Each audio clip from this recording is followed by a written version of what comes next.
Partai Demokrat. Terima kasih pimpinan Komisi 3 yang saya hormati, kawan-kawan dan rekan-rekan, sahabat semua, anggota Komisi 3 yang terhormat. Saudara Kakor Lantas yang sangat saya hormati bersama seluruh jajaran pejabat utama dan khususnya juga saudara-saudara Dirlantas dari seluruh Polda se-Indonesia. Khususnya, lebih khusus lagi Dirlantas Sumut, karena saya dari Sumut, Pak Kakor Lantas. Aku belum pernah jumpa sama beliau, jadi senang kalau beliau ada di sini. Ya. Dan yang kedua, saya memberi rasa hormat kepada pimpinan Komisi 3 yang bisa menghadirkan seluruh jajaran Lantas se-Indonesia. Makasih. Sepanjang saya menjadi anggota Komisi 3, baru pertama kali ini bertatap muka dengan para direktur dan pejabat utama Kakor Lantas Polri. Terima kasih. Ini penting saya sampaikan, kawan-kawan sudah sampaikan tadi, presentasinya juga, halaman presentasinya lengkap sekali, dan kalau udah ngomongin Nataru, pasti Pulau Jawa. Izinkan kami juga lah dari Pulau Sumatera ini menyampaikan sesuatu, karena itu Dirlantas Sumut dan kasat-kasat lantas nanti di Polres, itu kalau sudah Nataru, di kampung kami sana, masuk Danau Toba, ampun kami. Pak Kakor Lantas, bisa sehari semalam kami tidak jalan itu. Mulai dari Siantar masuk Simalungun, lewat masuk Danau Toba, sudahlah. Apalagi nyebrang ke Pulau Samosir. Masuk lagi dari Kaban Jahe, dari Pancur Batu, Brastagi Kaban Jahe, longsornya luar biasa dan bisa nggak pulang-pulang itu, bisa pergi, nggak bisa pulang. Karena itu saya memberi dukungan penuh untuk Lantas kita, harapan dan tumpuan masyarakat banyak menjelang Nataru nanti, lancar semua, tapi juga Pak Kakor Lantas Sumatera Utara dan tempat-tempat lain juga mohon menjadi perhatian kita semua. Untuk Kakor Lantas Sumut nanti dan Sat Lantasnya kita bisa kontak-kontakan lagi. Mengapa soal lalu lintas ini penting sekali kita sampaikan, tadi juga diuraikan oleh sahabat semua, izinkan saya untuk menyampaikan sesuatu yang sangat penting dan saya kira pimpinan harus tetap ini kita prioritaskan melebihi dari yang paling populer, kabar reskrim, Dirkrim semuanya. Kenapa? Karena di sana biasa-biasa saja. Tapi di tempat kita ini Bapak Ibu sekalian, menurut data WHO di dunia, jumlah orang yang meninggal setiap hari di jalanan, untuk tingkat, kalau di dunia, itu datanya tinggi sekali, 3 orang per sekian menit. Di kita, 3 orang per jam. Dan kalau dihitung, besar sekali itu. Karena itu jikalau teman-teman tadi membuat konsentrasi khusus soal lalu lintas ini, super penting, karena menyangkut nyawa manusia. Tadi Ketua membacakan pasal yang 5 poin di Undang-Undang Perhubungan atau jalan, angkutan jalan, kita ada 1 bagian aturan mainnya. Nah, jadi ini penting sekali untuk kita angkat karena tahun 2023 jumlah kecelakaan lalu lintas di Indonesia 152.008 peristiwa. Besar itu, Pak. Tidak saya katakan ini kesalahan polisi, bisa saja juga jalannya yang rusak, ugal-ugalan dan seterusnya. Tapi apapun itu, itulah soal kita. Dari jumlah itu 27.859 orang meninggal dunia akibat kecelakaan lalu lintas. Kita memberi empati yang luas, yang dalam kepada masyarakat yang meninggal dunia dan keluarga yang ditinggalkan. Karena itu Pak Kakor Lantas dan kawan-kawan semua, tugasmu sangat mulia. Kalau yang lain di sana kan nangkepin penjahat, Pak. Biasa itu. Tapi mencegah kematian, saya kira jauh lebih mulia. Dan di situ negara harus hadir. Nah, karena itu bagi saya, polisi lalu lintas adalah wajah, tangan, dan panca indera negara untuk menolong dan melindungi warga negaranya. Karena itu berapapun anggaranmu, ayo kita bicarakan. Kan begitu. Karena urusannya penyelamatan kemanusiaan. Nah, apalagi cuman Kakor Lantas ini sajanya anak kesayangannya Mabes Polri kalau nanti ngomongin PNBP. Iya toh? Sempat ini diambil alih perhubungan, kepolisian ini bisa bangkrut, bisa pailit malah. Iya. Karena itu Komisi 3 tadi, terima kasih pimpinan katakan tadi, hanya di sini. Kalau ada yang panggil harus lewat sini. Karena ini menyangkut hajat hidup orang banyak yang sangat serius. Karena itu Pak Kakor Lantas, kita beri dukungan penuh tentang ini. Angka-angka yang meninggal itu kan cukup banyak. Memang populasi kita semakin besar dari tahun ke tahun. Jumlah kendaraan bermotor juga harus bertambah setiap tahun. Tapi apakah Pak Kakor Lantas di Lantas semua melaporkan angka-angka itu meninggal dunia sekedar angka yang disampaikan? Saya bilang tidak, itu manusia. Itu soal nyawa. Jadi ini harus konsentrasi kita. Saya berharap pimpinan dan kita semua setiap kali bicara lalu lintas, ya tadi sudah kita mulai dengan lagu Indonesia Raya, kita harus hening cipta. Atas banyaknya warga negara yang meninggal di jalan raya itu. Apapun itu sebagai bentuk empati kita. Dan saya kira lalu lintas punya tanggung jawab terdepan untuk ini. Nah, ironinya adalah setiap kali ada kegagalan negara hadir di jalanan, itu ironi. Ada polisi, ada rambu-rambu, ada anggaran, tapi selalu tak cukup. Memang sangat kompleks ini, sangat kompleks. Dan setiap nyawa yang hilang adalah tanda bahwa keselamatan masih menjadi barang mewah di negeri ini.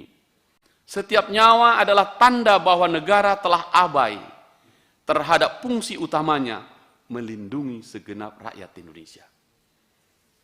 Jadi Pak Kakor Lantas, nanti Februari kau tinggalkan pengabdianmu ini. Saya memberi hormat yang tinggi karena Anda mengurus begitu banyak manusia di jalanan. Kalau manusia di kantor-kantor biasa itu.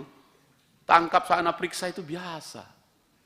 Tapi melihat Pak polisi ketika ada tabrakan, dia mengangkat darah kena ke badannya, dihantarkan ke rumah sakit. Saya kira Anda luar biasa. Karena itu izinkan saya menyampaikan respek yang tinggi terhadap seluruh karya-karya besar Anda menyelamatkan manusia di jalan raya. Nah, oleh karena itu Bapak Ibu sekalian, pimpinan, nanti rapat lagi berikut, angka-angka yang ditampilkan menjadi PR kita semua. Dari situlah kita bergerak. Kalau etle, terus kantor dibangun bagus-bagus. Kalau tetap jumlah kematiannya tinggi, saya kira enggak pas. Enggak pas Pak cara berpikir kita. Polisi lalu lintas adalah tangan negara untuk jalan, untuk masuk mengatasi masalah ini. Oleh karena itu bagi saya ketika jalan rusak itu bukan sekedar urusan tambal sulam. Itu adalah tanda bahwa pemimpin daerah, nah ini saya harus katakan juga, lupa pada tanggung jawabnya. Jadi kasat-kasat lantas, dirlantas, Pak Kakor, perintahkan dia untuk bertemu itu dengan dinas-dinas perhubungan. Tanggung jawab dia itu untuk jalan yang rusak itu. Ketika kendaraan tidak layak, jalan masih melenggang bebas, itu adalah pengingat bahwa Kementerian Perhubungan abai pada pekerjaannya. Nah, ini pimpinan saya senang tadi Anda buka, karena seolah-olah asal ada masalah di jalanan, urusan Pak Polisi. Jadi kita harus bacakan tadi 5 butir itu benar. Dari 5 butir itu, butir kelima saja yang tanggung jawab kita semua. Nah, karena itulah, jangan pernah lagi kita berkata bahwa kita enggak hadir, dan jangan lagi bilang itu takdir Bang Hinca. Takdir, ya sudahlah gitu. Saya bilang tidak. Tidak ada takdir dalam kecelakaan yang bisa dicegah. Tidak ada takdir dalam kelalaian kita untuk membangun sistem transportasi yang aman. Tidak ada takdir dalam keputusan kita untuk menunda tindakan yang seharusnya sudah dilakukan bertahun-tahun lalu. Ini bukan takdir, ini adalah kealpaan kolektif kita. Karena itu sekali lagi pimpinan Komisi 3 saya senang sekali dan menghargai kita bahas ini. Dan jika terus begini, maka setiap kita meninggalkan rumah, Anda, saya, kita semua hanya sedang menunggu giliran menjadi korban berikutnya. Tidak Pak, rapat ini rapat darurat bagi saya. Karena mengangkut hajat hidup orang banyak. Tuhan memang memegang takdir kita, tapi jangan salah, Tuhan tidak pernah menitipkan takdir kita di jalan yang berlubang. Tuhan tidak pernah menitipkan kita di rambu yang hilang. Tuhan tidak pernah mengatakan takdir di kendaraan yang tidak layak jalan. Tuhan memberi kita akal, memberi kita kemampuan untuk berpikir dan bertindak. Kalau kita masih mati di jalan raya karena kelalaian, itu bukan takdir Tuhan. Itu adalah buah dari kealpaan kolektif kita semua. Mohon maaf pimpinan, agak emosi saya. Karena saya respect terhadap kehadiran seluruh pimpinan lalu lintas kita di seluruh Indonesia. Dan Anda lah menjadi tanggung jawab negara. Anggaran diberi kepada Anda, semua diberi kepada Anda. Karena itu, teruslah bekerja, Pak Kakor Lantas, Dirlantas, Kasat Lantas, dimanapun kalian berada. Karena tugasmu menyelamatkan nyawa manusia. Itu yang pertama, pimpinan. Minta waktu sedikit ya, pimpinan ya. Karena kalau itu saja nanti nggak masuk ini PNBP-nya. Ini kaitannya juga nanti untuk itu. Coba, sedikitnya berapa menit lagi nih? 2 menit cukup ya? Iya. Baru nanti kita bicarakan, nanti kita bilang. Kita minta pertanggungjawaban banyak, padahal di sininya kurang. Nah, kita hidup. Ya. Pimpinan, saya coba baca halaman 44 yang disampaikan Kakor Lantas. Dari detail capaian realisasi PNBP fungsi lantas kita, Januari sampai November. Berarti tinggal 1 bulan lagi ya. Itu 12 lah core bisnis Anda. 12. Mulai dari pendapatan surat izin mengemudi, sampai pendapatan surat tanda coba kendaraan. Tadi sahabat saya Pak Sudi mempersoalkan tentang SIM, juga waktu itu sudah dipersoalkan oleh Bang Benika Harman, dan kemudian masyarakat itu yang meminta SIM sekali saja, tapi kemudian Mahkamah Konstitusi memutuskan SIM harus tetap dievaluasi begitu. Ya sudah, kita hormati itu. Tapi pesan moral yang disampaikan itu penting. Apa itu? Menurut catatan saya harusnya 1% naik urusan SIM tiap tahun, PNBP-nya naik setidak-tidaknya 1% dong. Lah orang SIM-nya bayar kok. Ya kan Pak, ya ini logika saya nih. Nah faktanya untuk SIM saja sampai hari ini baru 72%. Turun itu dari 821 miliar targetnya, baru 592 miliar. Ada yang salah ini. Jangan-jangan si Panji juga, entah siapapun si Panji ini. Iya itu Panji tadi kan Pak. Entah siapalah Panji ini. Jadi pembuatan SIM, pembuatan BPKP, dan yang lain-lain, ini barang ini. Harga yang harus dibayar ini. Dan bisa dihitung cepat sekali. Karena itu kalau PNBP-nya realisasinya tidak tercapai, ada yang salah pimpinan. Ada yang salah. Karena itu Pak Kakor Lantas bentuk tim ini. Di mana salahnya ini? Jangan-jangan tidak masuk ini ke tempatnya. Agak sen kanan belok kiri nanti ini kan. Repot juga itu. Bisa jadi kan itu bahasa kita di Korlantas ya. Kalau bawa bajai, sen kanan belok kiri, hanya dialah sama Tuhan yang tahu kapan dia belok itu. Jadi, kalau dilihat angka-angka persentase realisasinya dari tahun ke tahun, belum tercapai. Ini Pak Kakor Lantas ini kita ANEP ya, evaluasi ya. Jadi kalau per hari ini baru 79,25%. Ini sudah, kalau ini datanya November ya, tinggal beberapa hari lagi. Nah, kalau begitu, target 9,6 triliun ini sudah hampir pasti nggak tercapai. Tahun lalu pun tidak tercapai. Dan seterusnya. Padahal menurut data dari Kementerian Keuangan, Polri penyumbang PNBP nomor 2 terbesar secara nasional. Nah, kalau begitu ada yang kurang cocok di sini yang harus kita selesaikan. Jadi kalau seandainya 1% SIM dinaikkan, yang tadi memperpanjang itu, harusnya kan PNBP-nya naik, ya paling tidak kuranglah sedikit dari 1%, tapi tidak jauh. Hitungan kita, angka yang diberikan, tahun 2023 cuma 0,53% yang masuk dari SIM. Berarti ada yang nggak pas di situ. Kemudian kalau dilakukan pengukuran korelasi antara jumlah SIM yang diterbitkan dengan realisasi PNBP SIM, diperoleh bahwa tidak ada korelasi yang signifikan antara jumlah SIM dengan realisasi PNBP. Bahaya nih, kalau begitu. Iya, ini kalau Pak Suding terus teriak-teriak begitu, sama lah dengan Pak Beni juga. Jadi, misalnya contoh ya, setiap penerbitan SIM, baik baru maupun perpanjangan, masyarakat dikenakan biaya 30.000 sampai 100.000. Tinggal dihitung aja itu. Berapa? Nah, benar nggak masuknya segitu? Artinya ada dugaan kuat bahwa, minta maaf ini, saya gunakan, karena ini bahasa yang paling populer di masyarakat. Artinya ada dugaan kuat bahwa pungli dalam pengurusan SIM belum sepenuhnya hilang. Mungkin si Panji lagi nih. Entah siapapun si Panji ini lah, terserah Pak Suding lah itu.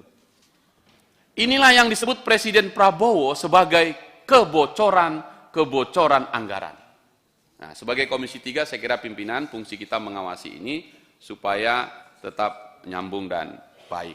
Nah, saya berhenti di sini. Sekali lagi Pak Suding, saya hanya nyampaikan saja putusan MK tahun 42 ini nomor 42 memutuskan tetap katanya 5 tahun sekali. Pemohon pada saat itu agar SIM diberlakukan seumur hidup, tapi MK menilai membutuhkan proses evaluasi dalam penerbitannya karena menyangkut kondisi dan kompetensi seseorang dalam mengendarai kendaraan bermotor.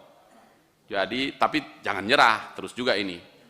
Nah, mudah-mudahan ini bisa menjelaskan pada kita. Nah, oleh karena itu, pimpinan dari fraksi Partai Demokrat, sekali lagi, memberi hormat yang tinggi kepada kawan-kawan semua, tapi PNBP kita juga, Pak Kakor Lantas, kita terus naikkan, kita buat efektif dan bagus ke depannya. Dan kalau kami ke daerah, ke Polda-Polda, jangan hanya jumpa sama Dirkrimsus, Dirkrimum. Lebih suka kami jumpa dengan Dirpol Lantas. Terima kasih pimpinan. Terima kasih, Kom Hinca. Cocok ini.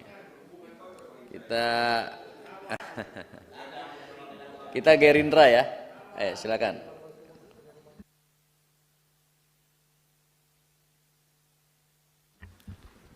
Terima kasih pimpinan. Pimpinan serta rekan-rekan Komisi 3 yang kami hormati dan kami banggakan. Bapak Kakor Lantas beserta jajaran yang kami hormati. Saya sedikit saja pimpinan terkait persiapan ini agenda nasional, agenda besar menyambut Natal tahun baru ini. Tentunya kami tahu Lantas itu tidak bekerja sendiri. Ada beberapa instansi yang terkait yang memang berkaitan dengan persiapan ini Natal tahun baru ini. Dan kami juga mau mengingatkan saja untuk koordinasi ini, sinergi. Ini mungkin perlu lagi diperketat ini dimaksimalkan koordinasi antara instansi terkait. Ini ada Polri, pemerintah daerah dan Kementerian Perhubungan.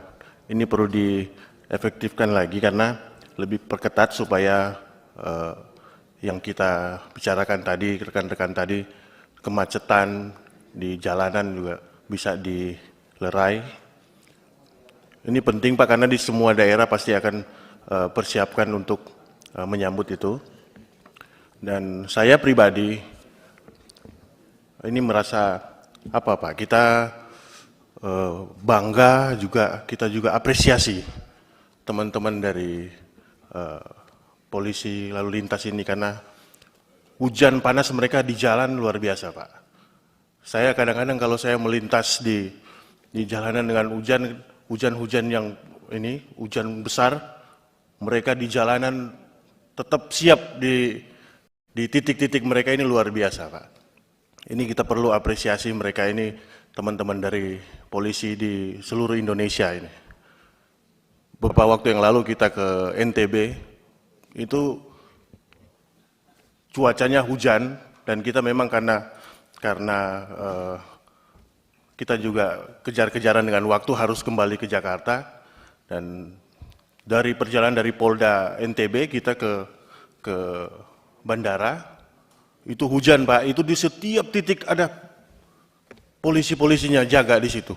Dengan kondisi hujan yang begitu besar, mereka basah kuyup di situ. Makanya saya melihat luar biasa. Ini kita perlu bangga, sekaligus kita harus apresiasi yang luar biasa ini teman-teman polisi ini yang begitu semangat bertugas di.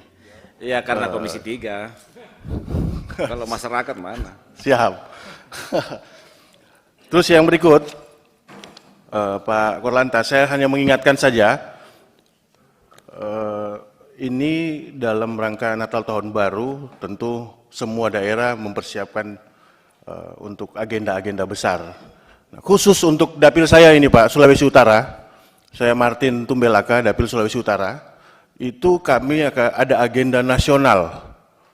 Agenda nasional Natal nasional itu akan diselenggarakan di Sulawesi Utara, dan kemungkinan Pak Presiden akan hadir. Nah, ini saya mengingatkan saja supaya ini jadi atensi, Pak, di Sulawesi Utara. Tanggal 27 rencana ada Natal nasional dan dihadiri oleh Bapak Presiden. Jadi tolong itu supaya jadi atensi khusus, Pak, untuk Sulawesi Utara. Itu saja, pimpinan. Terima kasih. Wassalamualaikum warahmatullahi wabarakatuh. Assalamualaikum warahmatullahi wabarakatuh.